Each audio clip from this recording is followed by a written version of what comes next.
kantor kecamatan Taman Sari. Sebagai contoh, kantor kecamatan Taman Sari kita buat mewah, megah, lantai 1, 2, 3, yang total luasnya lebih luas ketika kantor itu dimiliki, kecamatan itu dimiliki oleh mereka, termasuk parkirnya. Tetapi lantai 4, lantai 5 kita buat yang disebut dengan co-working space. Siapa saja bisa berkantor di tempat itu, terutama anak-anak muda, Gen Z dan Gen milenial untuk itu. Lantai 6, 7, 8 sampai seterusnya tergantung daerahnya untuk hunian. Apa yang akan kami lakukan kalau saya mendapatkan amanah? Salah satunya, problem utama di Jakarta adalah masalah perumahan, housing. Kebetulan 3 minggu yang lalu saya nonton film diajak anak saya. Judulnya adalah Home Sweet Loan. Itu mengganggu pikiran saya secara pribadi. Saya mencari jalan keluar. Masa nggak ada sih di Jakarta? Dulu Mas Anies menggagas yang namanya DP 0%. Persoalan di Jakarta adalah lahan, pembebasan lahan. Kalau ada calon gubernur mengatakan akan membuat stadium baru tanpa proses pembebasan lahan, nggak mungkin. Karena JIS aja dari tahun 1992 nggak selesai. Maka untuk itu saya berpikir mencari terobosan baru, belajar dari negara-negara yang sudah maju, di Shanghai, di Beijing, di New York, dimanapun. Apa gagasannya?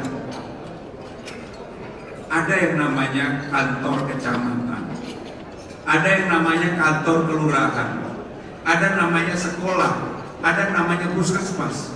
Semua ini lahan yang dimiliki oleh negara, oleh pemerintah. Kantor kecamatan luasnya rata-rata 5.000 sampai 8.000 meter square. Sekolah di Blok S hampir 1 hektar. Sekarang sekolah itu muridnya terbatas sekali. Maka apa yang harus dilakukan? Kalau saya menjadi gubernur, saya akan memulai hal yang baru yang berani dan bisa dilakukan. Kerjasama antara pemerintah bersama developer, pengembang, mengembangkan lahan-lahan yang dimiliki oleh pemerintah dalam ini, misalnya kantor kecamatan Taman Sari. Sebagai contoh, kantor kecamatan Taman Sari kita buat mewah, megah, lantai 1, 2, 3, yang total luasnya lebih luas ketika kantor itu dimiliki, kecamatan itu dimiliki oleh mereka, termasuk parkirnya. Tetapi lantai 4, lantai 5 kita buat yang disebut dengan co-working space. Siapa saja bisa berkantor di tempat itu, terutama anak-anak muda, Gen Z dan Gen milenial untuk itu. Lantai 6, 7, 8 sampai seterusnya tergantung daerahnya untuk hunian. Huniannya pilihannya, kalau tempatnya memang bukan tempat yang prime, itu bisa untuk menengah ke bawah. Tapi tempat yang prime, kantor kecamatan di Menteng misalnya, atau sekolah di Blok S misalnya, yang saya sudah lihat sendiri, luasnya di Blok S lebih dari 8.000. Kenapa nggak kita buat lantai 1, 2 sekolah yang bagus, lantai 4, 5 untuk co-working space, lantai 6, 7, 8, 9, 10 untuk parking mobil, karena untuk mengatasi persoalan di Senopati dan di Gunawarman. Dan selanjutnya ke atasnya untuk housing, pasti bisa. Karena apa? Nggak bebasin lahan.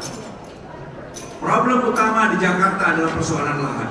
Kalau itu bisa dijalankan, saya yakin bahwa persoalan kemacetan di Gunawarman, Senopati teratasi, housingnya ada, sekolahnya ada, dan untuk katakanlah keluarga yang mempunyai anak sekolah di tempat itu kita berikan kesempatan juga untuk punya housing ataupun tempat tinggal di sana.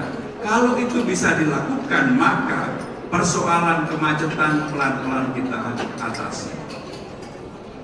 Bagaimana dengan persoalan kemacetan secara besar? Apa yang harus dilakukan?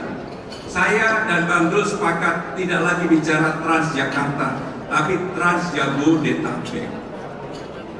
Kenapa bicara Transjabodetabek? Karena kemacetan di Jakarta selalu terjadi pada pagi hari dan sore hari. Ketika hampir 45 juta orang di suburban area dari Bogor, Depok, Tangerang Selatan masuk ke Jakarta. Kenapa nggak kita buat sesuatu yang baru, yang terbuka dan semuanya bisa menerima. Yang pertama yang harus dilakukan, berubah dari Transjakarta menjadi Trans Jabodetabek. Dan sekarang perpresnya sudah ada, yaitu perpres aglomerasi. Kebetulan saya yang menyiapkan. Kalau itu terjadi, saudara-saudara sekalian, orang yang mau ke Jakarta ada kepastian.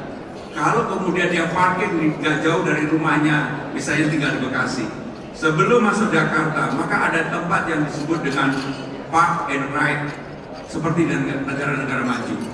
Orang akan menitipkan mobilnya di sana. Setelah itu dia akan naik apakah LRT, MRT, busway, bisa kemana aja. Maka untuk itu saya akan mengusulkan kepada 15 golongan akan dibebaskan. Yang sekarang ini sudah dibebaskan untuk busway. Akan kita bebaskan untuk LRT dan MRT. Kenapa? Kita paksa mereka naik transportasi umum. Tetapi transportasi umumnya harus diperbaiki. Sekarang ini transportasi umum kita sebenarnya sudah 80%, 87% tepatnya. Hanya penggunaan maksimum yang melebihi dari itu di pagi hari dan di sore hari. Bahkan untuk jam-jam tertentu hanya 20% digunakan. Maka dengan demikian, bagi warga yang di luar Jakarta, mereka kita kasih kemudahan, bawa mobil, bawa motor, bawa apapun, parkir di tempat parkir, habis itu memanfaatkan transportasi yang murah bagi mereka. Bahkan sebagian kita gratiskan untuk ASN, lansia, disabilitas, dan sebagainya. Kalau itu bisa dilakukan, Bapak Ibu Saudara-saudara sekalian, saya yakin maka persoalan transportasi di Jakarta pelan-pelan akan bisa kita atasi. Yang paling penting adalah apa? Ada kepastian, kenyamanan orang menggunakan transportasi umum. Dan supaya orang menjadi nyaman naik transportasi umum, semua wilayah yang dilalui transportasi umum, termasuk di RT RW, kita pasangin CCTV. Kenapa dipasangin CCTV? Nggak ada negara maju dimanapun, bapak-bapak mau ke Shanghai, ke Beijing, ke New York, ke Singapura, yang areanya itu tidak dipasangin CCTV. Dengan adanya CCTV, bapak-bapak mau ngapain aja satu sama lain bisa melihat itu.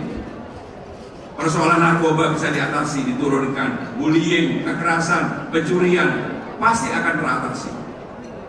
Termasuk kalau ada bapak-bapak yang mau nakal sama tetangga pasti juga ketahuan. Maka dengan demikian, kalau itu dilakukan, semua orang bisa saling melihat.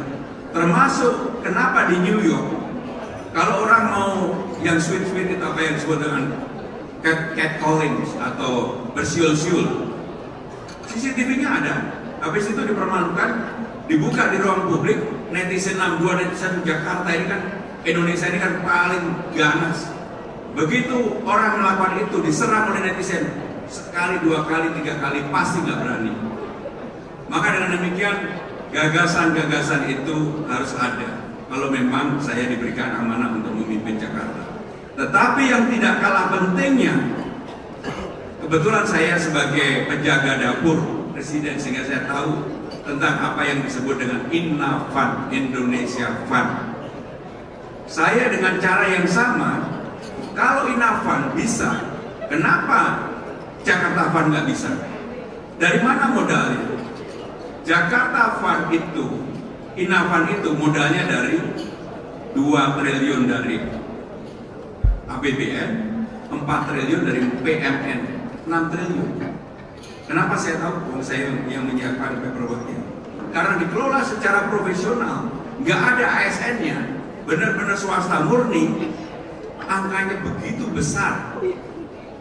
Termasuk bisa melakukan investasi untuk smelternya Freeport yang kemarin. Dengan cara yang sama, saya akan menggagas yang disebut dengan Jakarta Fund. Dari mana dananya?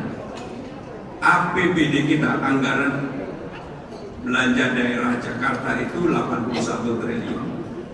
Silvanya, sisa anggarannya selalu 5-6 triliun. Kenapa nggak dari 5-6 triliun itu? Karena ini untuk kebutuhan memajukan Jakarta. Kita ambil saja 3 triliun untuk Innavan. dikelola secara profesional. Siapa yang mengelola? Profesional. Apakah ada? Ada. Pasti di ruangan ini tahulah orang-orang yang profesional di dunia yang seperti ini. Ada yang namanya Rida yang sekarang pegang Inavan. Di Singapura ada yang namanya Hilman Sitohang yang dulu begitu di Indonesia sangat dihargai. Orang-orang seperti itu kalau diberikan kesempatan untuk mengelola dana seperti itu, saya yakin mampu. Maka untuk itu, kenapa ini ada? Supaya orang pemerintah Jakarta tidak hanya bergantung dari pajak dan restribusi. Memang ada setoran dividen kepada pemerintah tapi kecil. Coba kalau kemudian punya yang namanya Jakarta Fund, dan Jakarta Fund ini kenapa menjadi menarik? Karena nggak perlu kolateral. Sama dengan Inavan, nggak perlu kolateral. Kolateralnya apa? Negara. Jakarta Fund, kolateralnya apa? Jakarta. Ya beda dengan Pak Didi atau Pak yang lain-lain kalau berbisnis kan pasti ada kolateralnya. Nggak mungkin nggak ada kolateral. Pak Teddy menjadi besar kolateralnya macam-macam kan gitu. Kalau bapak-bapak yang sudah saya sebut tadi, kolateralnya leverage-nya udah nggak perlu lagi lah. Tapi bagi yang baru-baru mana ada, nggak ada, harus ada kolateral. Maka untuk itu Bapak Ibu dan saudara-saudara sekalian, saya dan Bang Dul sungguh-sungguh kalau diberikan amanah ingin membuat sesuatu yang baru bagi Jakarta. Yang paling penting adalah persoalan mengenai toleransi, keberagamaan, dan itu menjadi hal yang paling utama bagi saya pribadi, karena hal yang menguatkan bagi Indonesia. Terus terang sekarang ini demokrasinya sudah mulai dewasa, berbeda-beda oke-oke aja, tetapi yang harus dijaga dengan baik hal yang menyangkut toleransi dan keberagaman. Nggak boleh ada kelompok apapun yang merasa dirinya lebih dari yang lain. Nggak boleh. Maka dalam kampanye saya dan Bang Dul juga mengatakan, Bang, kita nggak boleh sekalipun membawa hal yang berkaitan dengan toleransi dan keberagaman, terutama agama, budaya, dan sebagainya. Maka kenapa? Dengan sadar, walaupun pilkadanya di Jakarta, saya ini Pramono Anung, lahir dari Kediri, besar di Kediri, sampai SMA di Kediri, saya tetap minta nama saya dipanggil Mas Pram, bukan Bang Pram. Rasanya aneh kalau Bang Pram. Kalau Bang Dul dipanggil Mas Dul, ya gak cocok. Sehingga kalau Bang Dul tetap aja menjadi Bang Dul. Dan saya juga bersyukur, ini terakhir dari saya, pasti di ruangan ini dulu mengikuti bagaimana sepak terjangnya Bang Dul. Bagaimana yang namanya Sarah sama Zainab berantem berpuluh-puluh tahun. Sampai mereka sekarang ini sudah umurnya pun mungkin sudah mendekati puluh-puluh tahun. Yang beruntung siapa sih? Nggak ada yang menang Sarah atau Zainab. Yang menang Pramono Anung. Terima kasih. Wassalamualaikum warahmatullahi wabarakatuh.